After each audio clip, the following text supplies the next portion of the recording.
today, this was good practice, right? I mean, when it comes to rocks, at least. I didn't draw a single plant. Can you believe this? I mean, the ones at the bottom, but... Next time, we will do plants. We already have, like, the model, and we have plenty of material to practice with. But yeah, I just wanted to play with the texture of rocks. It enticed me. The other thing that I want to try is bark. Like, look at this. Like, it's not the same bark all the time. There's different kinds of bark. And it's so enticing and fascinating to try like all these roots and stuff. How can you make this effect? And look at all these, like, even the roots themselves have like a tinge of bluish green, like an emerald, a pale emerald. It's amazing. I love it. I just love. And yeah, this is what I recommend you guys do if you guys are practicing all of this. So, but yeah, in the description down below, let me see if I can actually just grab it and send it to you guys on the chat, because we're now rating it. And if you are on Discord, I'm going to also send it there on the Now Rating channel. Alright, it's saving, thus it's lagging. Great. Okay. Okay, finally. Oh.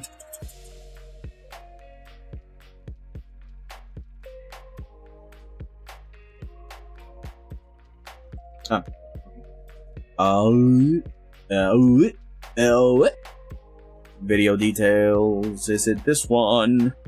Is it this one? Then I'm gonna get the link from. Send it to my friends in the chat.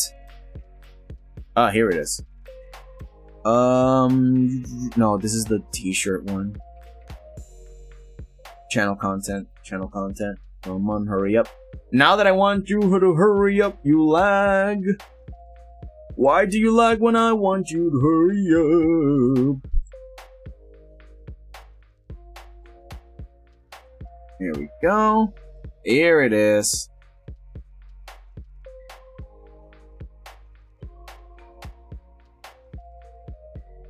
Here's the link. And let me go check my stream.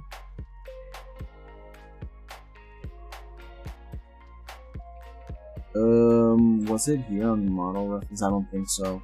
Oh, now rating. It's on the now rating stuff. Yeah, in here, now rating, and I'm going to send the link here, and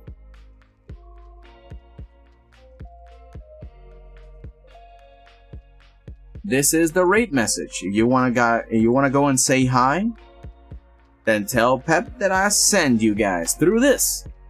And right now then, thank you so much for watching and hanging out. I will see you next time. Be alert on the schedule because I might not be on next week.